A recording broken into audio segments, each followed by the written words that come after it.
ফুটপাত গুলো উচ্ছেদ, এই যে এখানে একজন বলছে চাইলেই আপনি সব ফুটপাত উচ্ছেদ করে দিলেন, এই মানুষগুলো প্রতিদিন আপনার ভ্যানিটি ব্যাগ কেড়ে নিতে যাবে, পাবে না, স্টেপিং করবে, তখন তো চুরি চিন্তাও পারবে। এটাও তো আপনার মাথায় রাখতে হবে।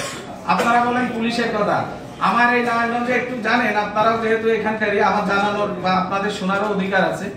এই টোটাল নারায়ণগঞ্জের প্রায় 1.5 কোটি মানুষের জন্য মাত্র 1800 পুলিশ, অথচ ঢাকা সিটি কর্পোরেশনে 35,000 পুলিশ। এই 1800 পুলিশ দিয়ে আমি কিভাবে যে তারপরে এখানে হিমশিম খাচ্ছি। এরপরে বাণিজ্য মেলা আছে, এই মেলা আছে, ও মেলা আছে, সবসময় প্রোগ্রাম থাকে।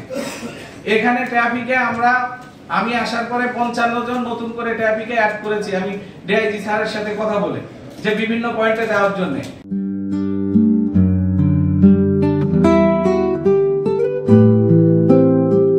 আসলে ফুটপাত গুলো একবারে উঠানো যাবে না। আমি প্রায়োরিটি বেসিসে যে অঞ্চলে বেশি যানজট হচ্ছে ওখানে ফুটপাতের লোকগুলোরে প্রথমে আমি পিচের রাস্তাটা ক্লিয়ার করি। এখন দেখি পিচের রাস্তাও ক্লিয়ার না, এখানেও বসতেছে। আগে তো ফুটপাতে বসছিল, বসতে বসতে এখন মানুষের চলাচলের রাস্তা। ফুটপাতটা আগে ক্লিয়ার হোক, প্রায়োরিটি বেসিসে, সব একবারে না।